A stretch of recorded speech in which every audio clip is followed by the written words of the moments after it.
क्या आपने कभी ये सोचा है कि सैंटा का भी एक सीक्रेट हाइडआउट हो सकता है? और कमाल की बात तो ये है कि सैंटा उस सीक्रेट हाइडआउट से किडनैप भी हो जाए। है ना ये मजेदार? वेल, हमारी आज की कहानी इसी कॉन्सेप्ट पर बेस्ड है, जिसके अंदर फैंटेसी और एक्शन आपको भरपूर मात्रा में मिलने वाला है। वेल, सैंटा को किसने किडनैप किया है और उसका मोटिव क्या है, आइए जानते हैं इस कहानी में। Hollywood silver screen presenting red one.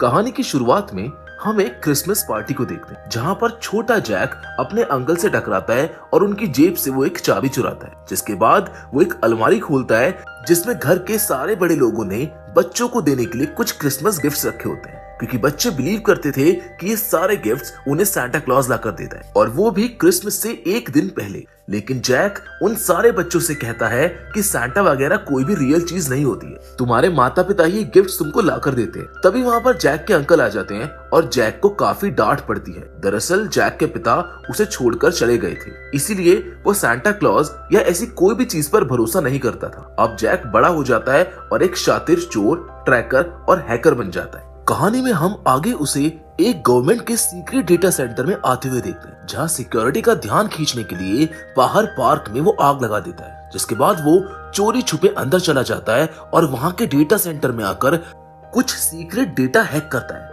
और उसी शाम को वो इन्फॉर्मेशन किसी अननोन बायर को इंटरनेट पर बेच देता है, जिससे उसे काफी बड़ी रकम मिलती है। वहीं दूसरी जगह पर हम मॉल में रियल सांता क्लॉज को देखते हैं, जो बच्चों के साथ पिक्चर्स निकाल रहे होते हैं। किसी को भी पता नहीं था कि ये रियल सांता क्लॉज है। वहीं उसके साथ कैलम होता है, जो कि सांता का सिक्योरिटी हेड है, यानी कि सांता का एल्फ है। अब फोटो वगैरह खींचने के बाद सांता और उसकी पूरी सिक्योरिटी मॉल के पीछे के गेट से एक सीक्रेट एयरपोर्ट पर आते हैं, जहां पर सांता की सवारी उसका इंतजार कर रही होती है। जिसके बाद 2 फाइटर प्लेन्स के साथ साथ सांता क्लॉज, कैलम और सांता की स्लेज वहां से रवाना हो जाती है। अब ये लोग आसमान से होते हुए लाइट की स्पीड से यूएस से सीधा नॉर्थ पोल आ जाते हैं। नॉर्थ पोल में इनका एक सीक्रेट बेस होता है, जो बाहरी दुनिया से छुपा हुआ था, क्योंकि पूरी जगह एक डोम यानी कि एक शील्ड के अंदर होती है, जिसे हम सांता की सिटी भी कह सकते हैं। अब यहाँ इस जगह पर काफी सारे मिस्टिकल और एंशिएंट क्रिएचर्स को हम देखते हैं, जिसके साथ साथ बहुत ही बड़ी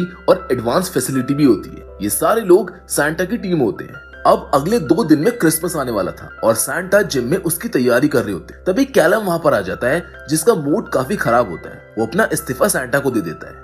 इस बात से सांता काफी हैरान होकर पूछते हैं कि तुम ऐसा क्यों कर रहे हो, जिस पर कैलम बताता है कि ये काम मैं बच्चों के लिए करता था और मुझको ये अच्छा भी लगता था, लेकिन जो बड़े लोग हैं वो दिन ब दिन और भी ज्यादा अजीब होते जा रहे हैं। अर्थ पर क्राइम रेट बढ़ रहा है, कोई भी किसी भी चीज से डर नहीं रहा है, कहीं भी कोई अच्छाई बची ही नहीं है। सांता उसको समझाते हैं कि अगर कोई भी किसी चीज से डर नहीं रहा है तो हमें उन्हें सुधारने की जरूरत है, हमें उन पर बिलीव करना चाहिए। लेकिन कैलम कहता है कि अगर मैं कुछ और दिन इन लोगों के बीच में रहा तो मैं इन बड़े लोगों से और भी ज्यादा नफरत करूंगा। जिसको सुनने के बाद सांता उसे क्रिसमस तक रुकने के लिए कहते हैं और कैलम मान भी जाता है। दरअसल सांता ने अडल्ट लोगों की भी एक लिस्ट बनाई होती है, जिसमें जो इंसान बहुत ही ज्यादा बुरे काम करता था वो उस लिस्ट में आ जाता है। इस लिस्ट को अडल्ट नॉटी लिस्ट कहा जाता है, और ये लिस्ट हर रोज बढ़ती ही जा रही थी। कुछ देर के बाद उस डोम के बाहर हम कुछ लोगों को आते हुए देखते हैं, जो एक प्लाज्मा गन से सीधा डोम को डैमेज करके एक होल बना देते हैं। वो उस जगह के अंदर चले जाते हैं जहाँ पर सांता का हाइड आउट है। दूसरी ओर कैलम सांता के पुराने घर पर आया होता है, वो सारी चीजें याद कर रहा होता है। तभी वो देखता है कि सांता के टावर में कुछ हलचल हो रही है। वो तुरंत अपनी सिक्योरिटी टीम को सांता को ढूंढने के लिए कहता है। सभी लोग हर जगह जाकर सांता को ढूंढते हैं, लेकिन सांता उनको कहीं नहीं मिलते।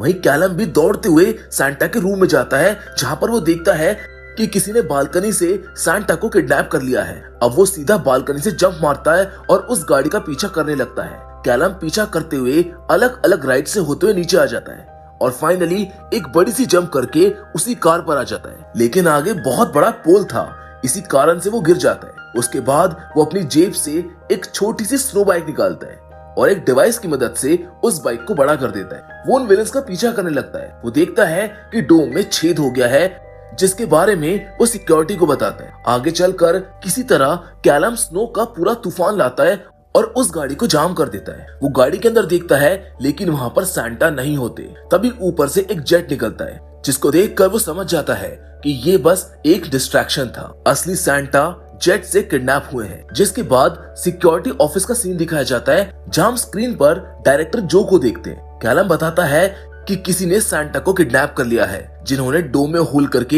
एक डाइवर्जन क्रिएट किया था। तभी जो भी उसको बताती है कि हमको खबर मिली थी कि किसी ने डेटा सेंटर को हैक करके इस लोकेशन के बारे में डेटा हैक किया था और ट्रोल्स इंटरनेट पर उसी इंसान की तलाश कर रही हैं। तभी दूसरी स्क्रीन पर ट्रोल्स आ जाते हैं जो बताते हैं कि ये डेटा एक ही इंसान चुरा सकता है और वो था world famous hacker the wolf यानी कि जैक, जिसने ये इंफॉर्मेशन डार्क वेब में किसी को बेच दी है। अगले दिन जैक सोया हुआ होता है, तभी उसकी एक्स गर्लफ्रेंड लिव का कॉल आता है, जो हॉस्पिटल में डॉक्टर थी। उसे कुछ अर्जेंट केसेस आए थे, इसीलिए वो इन दोनों के बेटे यानी कि डिलन को पिक करने के लिए कहती। अब ना चाहते हुए भी जैक को डिलन को पिक करना पड़ता है। डिलन 10 साल का है, वो अपनी मॉम के साथ रहता है। जैक हमेशा उससे दूर भागता है। अब स्कूल से जाते हुए दोनों बातें करते हैं और अच्छे से बॉन्ड करते हैं। तब तक लिव घर आ गई थी, जिसके बाद लिव उसको समझाती है कि तुम अपने बेटे को और भी ज्यादा विजिट किया करो, उसे इग्नोर मत किया करो। लेकिन जैक बिना कुछ कहे वहां से चला जाता है। दरअसल जैक एक चोर होता है और वो अपने बेटे के ऊपर एक गलत इमेज नहीं डालना चाहता था, इसीलिए वो अपने बेटे से ज्यादातर दूर रहता था। खैर, जब वो घर आता है तब वो देखता है कि घर के स्टेयरकेस पर काफी सारे लोग उसका पीछा कर रहे हैं। वहीं घर में भी कोई घुस आया था, इसीलिए वो बाहर के लोगों को मारता हुआ उनमें से एक आदमी को पकड़ता है और घर का दरवाजा तोड़कर अंदर आ जाता है। तभी घर के अंदर जो लोग थे वो उस आदमी को ही जैक समझकर उसे एक तरह का शॉक दे देते हैं। इस शॉक के कारण वो आदमी फ्रीज हो जाता है। जैक एक एक करके सारे लोगों को वैसे ही मारकर फ्रीज कर देता है, लेकिन और भी लोग आ रहे थे, इसीलिए पड़ोसी के घर से वो सामने की बिल्डिंग पर चला जाता है और वहां से वो भाग ही रहा होता है कि तभी एक गेट खोलते ही सामने उसको जो दिखाई देती है, जो सीधा उसको शॉक देकर फ्रीज कर देती है। फिर ये लोग उसको अपने ऑफिस में ले आते हैं, जहां पर वो मोरा ऑर्गेनाइजेशन का नाम देखता है, जिस पर जो उसको बताती है कि हम लोग एक ऐसी फैसिलिटी है जो मिस्टिकल और एंशिएंट क्रिएचर्स की इंसानों से रक्षा करने का काम करते हैं, यानी कि अर्थ पर मिस्टिकल क्रिएचर्स भी रहते हैं। ये सुनकर जैक बिलीव नहीं करता, लेकिन तभी उसके सामने हेडलेस हॉर्समैन आ जाता है, जो अपने मुंह से आग उगलता है। इसके बाद खुद हेडलेस हॉर्समैन वहां से चला जाता है, जिसको देखकर वो पूरा डर जाता है। खैर, अब इसका इंटरोगेशन होता है, जहाँ पे जो उसको बताती है कि तुमने 2 दिन पहले डेटा सेंटर से जो इन्फॉर्मेशन चोरी की थी वो तुमने किसको दी है। जिस पर वो कहता है कि वो इन्फॉर्मेशन मैंने बेची जरूर है, लेकिन किसको बेची है ये मुझको नहीं पता है। अब वो ये सब बता ही रहा होता है कि तभी वहां पर कैलम आ जाता है, जो काफी गुस्से में होता है, जो जैक को सीधा मारने जाता है, लेकिन जो उसको रोक लेती है। कैलम कहता है कि ये आदमी सही नहीं है, ये सैंटा की लिस्ट में सबसे टॉप पर है, ये बहुत गलत इंसान है। तभी वहां पर कैलम का भाई यानी कि पोलर बियर आ जाता है, जो इंसानों की तरह ही बात करता था। वो सीधा जैक को उठाकर उसको मारने लगता है और उससे उस बायर की इंफॉर्मेशन पूछता है। फाइनली जैक बताता है कि डार्क वेब पर कई बार सामने वाली पार्टी पैसे नहीं देती है, इसीलिए जब उसने उस इंफॉर्मेशन का डिवाइस एक्सचेंज किया था तब उस पर एक ट्रैकर लगाया था। वो ट्रैकर से देख सकता है कि वो क्लाइंट कहां पर है, जो मान जाती है और उसका फोन उसको वापस दे देती है। जिसके बाद जैक उस ट्रैकर से उस आदमी की लोकेशन को ढूंढ लेता है। वो क्लाइंट अरूबा नाम की एक जगह पर होता है। कैलम जैक को जबरदस्ती अपने साथ लेकर जाता है। दूसरी ओर हम फाइनली सैंटा को देखते हैं, जिन्हें एक बंकर में कैद करके रखा हुआ था। उसके सामने एक लड़की आती है जिसे सैंटा जानते थे। वो बताती है कि तुमने इस जगह को पूरा मेस बनाकर रख दिया है, तुम सिर्फ ये कहते हो कि लोगों पर भरोसा करना चाहिए, वो खुद ब खुद अच्छे बन जाएंगे, लेकिन तुम्हारे कारण ही आज पूरी दुनिया खराब हो गई है। लोगों में एक डर की जरूरत है, इसीलिए वो काम मैं करूंगी जो तुम इतने सालों से नहीं कर पाए थे। अब मैं उन लोगों को, उन इंसानों को सजा दूंगी जो बहुत ही बुरे हैं, जिससे लोगों में एक डर बना रहेगा और धीरे धीरे ये पूरी दुनिया अच्छी बन जाएगी। इसके बाद वो सैंटा की एक स्पेशल पावर उसके शरीर से निकालने लगती है और सैंटा वहीं पर बेहोश हो जाते हैं। ये पावर हार्वेस्ट करके वो एक तरह का वेपन बनाने वाली थी, जिसमें वो इंसानों को कैद कर सकती है। कैलम और जैक कार से एक टॉय स्टोर में आते हैं, जहाँ कैलम कुछ खिलौने इकट्ठा करता है और जैक को एक गाड़ी लेने के लिए कहता है। जैक हॉट व्हील्स की स्पोर्ट्स कार लेता है। जिसके बाद वो लोग बैक डोर में आते हैं और कैलम किसी तरह की चाबी से एक डोर ओपन करता है, लेकिन डोर के अंदर जाते ही वो गायब हो जाता है। वहीं जैक को समझ ही नहीं आता कि वो गायब कहाँ हो गया। तब कैलम उसको भी खींच लेता है और ये लोग अरूबा के एक दूसरे खिलौने की दुकान से बाहर निकलते हैं। जैक हैरान होकर पूछता है कि अब क्या हुआ है। कैलम बताता है कि सैंटा के साथ जो भी लोग काम करते हैं वो पूरी दुनिया भर के खिलौनों की दुकान में किसी भी जगह आ जा सकते हैं। हमारे लिए ये बैकडोर एक पोर्टल की तरह काम करते हैं। खैर, अब जैक की लाई हुई कार को कैलम जमीन पर रखता है और अपनी एक डिवाइस से उसे 3 गुना बड़ा कर देता है और वो एक स्पोर्ट्स कार बन जाती है। जैक ये सारी करामात देखकर पूरा हक्का बक्का रह जाता है, जिसके बाद ये लोग कार में बैठकर बीच पर जाने लगते हैं उस क्लाइंट को ढूंढने के लिए। बीच पर पहुंचते ही ये दोनों बायर की खोज करने लगते हैं। तभी उनको एक माफिया की गैंग मिलती है। उनका लीडर ही बायर होता है। अब ये जानते ही कि वो माफियाई बायर है, कैलम सीधा उसको मारने के लिए निकलता है। लेकिन माफिया के लोग कैलम पर हमला करने के लिए आते हैं। लेकिन कैलम ठहरा एक क्रिएचर जिसके पास मैजिकल पावर्स होती हैं, जिससे वो बड़ा छोटा बन सकता था और इसी की मदद से वो उन तीनों को रास्ते से हटाकर सीधा माफिया का कॉलर पकड़ता है और उससे पूछता है कि तुमने वो इन्फॉर्मेशन किसको दी है। अब क्योंकि जैक ही द वुल्फ है जिसने वो इन्फॉर्मेशन बेची थी और ये पता लगने के बाद माफिया की हवा टाइट हो जाती है। वो डरते हुए बताता है कि मैंने जिसको इन्फॉर्मेशन बेची थी वो मुझको मार देगी और अगर मैंने उसका नाम लिया तो वो सुन लेगी। इसीलिए कैलम उसे वो नाम रेत पर लिखने के लिए कहता है। लेकिन जैसे वो नाम लिखता है, जैक उस नाम को ले लेता है, जिसके नाम लेते ही ये आवाज वो लड़की सुन लेती है और अचानक से अपने असली रूप में आ जाती है। वो एक विच होती है, जिसके बाद यहाँ बीच का पूरा माहौल डरावना हो जाता है और वो विच माफिया के शरीर में आ जाती है। कैलम उसको पहचान लेता है। वो होती है ग्रेला द क्रिसमस विच। अब वो गॉगल पहन लेता है। इससे जो को सिग्नल मिलता है। विच कहती है कि मैं सैंटा को वापस नहीं दे रही हूँ। उसकी मदद से मैं हर उस इंसान को पनिश करने वाली हूँ जिन्होंने छोटी सी भी गलती की है, यानी पूरे इंसानों को। धमकी देकर वो वहां से चली जाती है। फिर माफिया वहां से भागने लगता है क्योंकि अब वो विच उसको मारने वाली थी।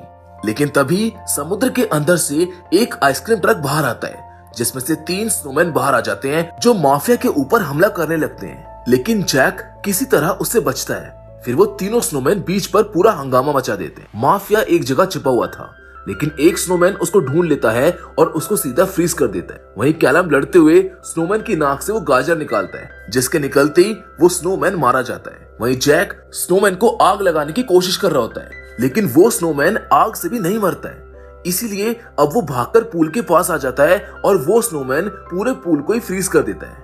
अब पूल फ्रीज होने की वजह से जैक उसके अंदर फंस जाता है। वो स्नोमैन जैक को फ्रीज करने वाला होता है, लेकिन तभी कैलम उसकी वो गाजर निकाल देता है, जिससे वो स्नोमैन भी मारा जाता है। थोड़े समय के बाद जो और उसकी टीम वहां पर पहुंच जाती है। दूसरी ओर हम ग्रेला द विच को देखते हैं, जिसने सैंटा की पावर इस्तेमाल करके एक छोटा सा ग्लोब बनाया होता है, जिसमें वो लोगों को ट्रैप करने वाली थी। और लिस्ट में जो पहला आदमी होता है वो उसकी कार में वो ग्लोब रखती है। जैसे ही वो आदमी उसको उठाता है, कुछ मैजिक सा होता है और वो आदमी गायब हो जाता है। उधर जो अपने सिस्टम में दुनिया भर में कहां इलीगल मैजिक किया जा रहा है वो चेक करती है और उसे जर्मनी का एक एड्रेस मिलता है जहां पर सैंटा का भाई रहता है, यानी कि वो विच सैंटा के भाई से मिलने गई। इसीलिए अब कैलम और जैक दोनों शॉप से होते हुए जर्मनी पहुंच जाते हैं। खैर, अब ये लोग एक शमशान घाट में पहुंचते हैं और एक सीक्रेट डोरवे से उस जगह पर आ जाते हैं जहां पर सैंटा का भाई क्रैम्पस रहता है। जाने से पहले कैलम जैक को वार्न करता है कि वहां पे किसी भी चीज को हाथ मत लगाना। क्रैम्पस के महल के बाहर उन्हें हाउंड्स वगैरह मिलते हैं, लेकिन कैलम उनको चकमा दे देता है। उसके बाद आगे उनको सोने से भरा हुआ खजाना मिलता है और जैक एज यूजुअल कुछ सिक्के चुरा लेता है, जिस वजह से काफी सारे हॉर्न्स बजने लगते हैं और कुछ ट्रोल्स वगैरह आ जाते हैं और इन दोनों को जेल में डाल देते हैं। कुछ समय के बाद क्रैम्पस के सामने इनको लाया जाता है, जहाँ पे क्रैम्पस अलग अलग विचेस और क्रीचर्स के साथ पार्टी कर रहा होता है और यहाँ पर स्लैप मारने का गेम चल रहा होता है। बेसिकली इसको स्लैप बॉक्सिंग बोलते हैं। कैलम उसको बताता है कि सैंटा को विच ने किडनैप किया हुआ है। ये वही विच थी जो क्रैम्पस के किसी जमाने में गर्लफ्रेंड हुआ करती थी। क्रैम्पस बताता है कि सैंटा यहाँ पर नहीं है, लेकिन वो विच आई थी और कई सालों पहले उसने मुझे एक जादू वाला स्नो ग्लोब दिया था तोहफे में। इस ग्लोब में किसी भी चीज को कैद कर सकते हैं। वो उसी ग्लोब को वापस लेने आई थी। ये सुनकर कैलम समझ जाता है कि विच लोगों को उसी ग्लोब में ट्रैप करना चाहती है एज अ पनिशमेंट देने के लिए। उसके बाद वो जाने लगता है, लेकिन यहाँ पे क्रैम्पस कैलम को जेल में डालने का ऑर्डर दे देता है। वो जैक को जाने के लिए कहता है, लेकिन जैक जाता नहीं है। वो कैलम को बचाना चाहता था, इसीलिए वो अपनी एक चाल चलता है और क्रैम्पस को उकसाने लगता है। साथ ही में वो कहता है कि क्यों ना तुम और कैलम स्लैप बॉक्सिंग वाले गेम में एक दूसरे को चैलेंज करो। अगर तुम जीते तो हम दोनों तुम्हारे कैदी होंगे, लेकिन अगर हम जीते तो तुम हमको जाने दोगे। जैक उसको काफी उकसाता है, इसीलिए क्रैम्पस मान जाता है। सबसे पहले क्रैम्पस कैलम को जोर से कान के नीचे मारता है, जिससे उसकी हालत टाइट हो जाती है। इसके बाद कैलम क्रैम्पस को थप्पड़ मारने वाला होता है कि तभी जैक कैलम के हाथ पर लगे एक डिवाइस को एक्टिवेट कर देता है, जिससे कैलम एक बड़े से हाथ से क्रैम्पस को थप्पड़ मार देता है और वो वहीं पर गिर जाता है। इसके बाद कैलम अपने रोबोट को भी जिंदा कर देता है, जिससे वहां पर हड़बड़ी मच जाती है। इसके बाद ये लोग बचकर भाग निकलते हैं और डोरवे से वापस आते हैं इंसानी दुनिया में।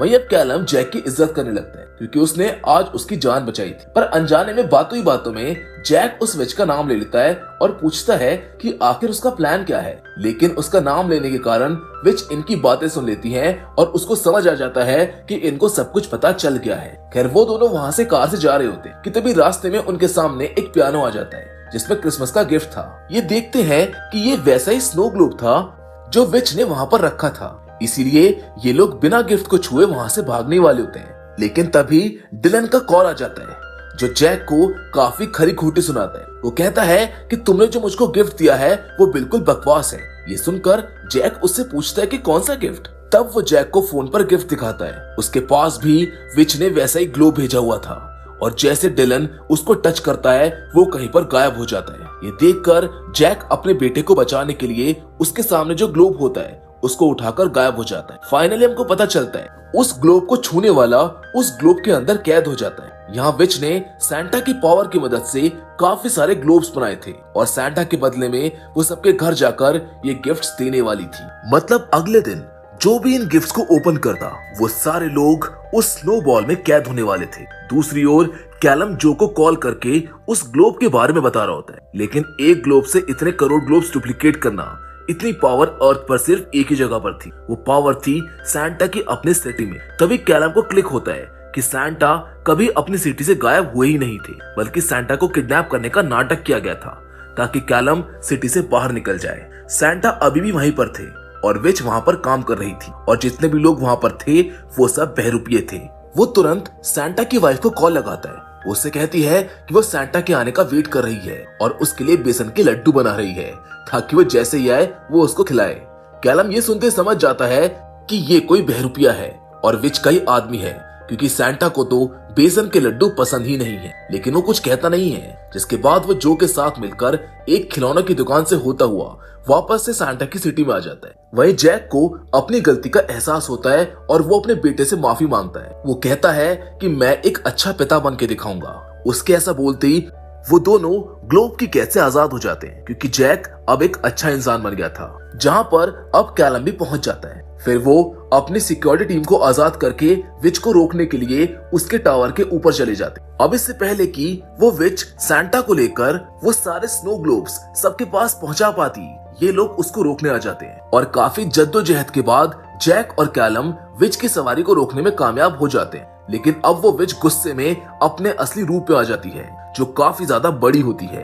वो इन दोनों को मारने वाली होती है कि तभी वहां पर क्रैम्पस आ जाता है और इनको बचा लेता है। लेकिन विच क्रैम्पस की भी हड्डी पसली एक कर देती है। पर तब तक सैंटा जाग जाते हैं और वो अपनी सेना को बुलाकर विच को उसी ग्लोब में कैद कर देते। वो ग्लोब विच की एनर्जी को खींचकर उसको कमजोर कर देता है, जिसके बाद क्रैम्पस भी अपने भाई यानी कि सैंटा से मिलकर उसे मेरी क्रिसमस बोलकर निकल जाता है। जिसके बाद सैंटा इन सब से मिलते हैं और उन्हें बचाने के लिए उनका शुक्रिया अदा करते हैं। जिसके बाद सैंटा जैक, डिलन और कैलम के साथ पूरी दुनिया में गिफ्ट्स डिस्ट्रीब्यूट करते हैं और इस तरह ये सभी लोग क्रिसमस को बचा लेते हैं। इस खूबसूरत सी एंडिंग के साथ हमारी ये कहानी यहीं पर खत्म हो जाती है। तो दोस्तों, ये कहानी आपको कैसी लगी हमें कमेंट्स में जरूर बताइएगा। बाकी फिलहाल आज के इस वीडियो में बस इतना ही, लेकिन हम फिर से जरूर मिलेंगे और वो भी एक और नई इंटरेस्टिंग कहानी के साथ। पर हमेशा की तरह तब तक के लिए धन्यवाद।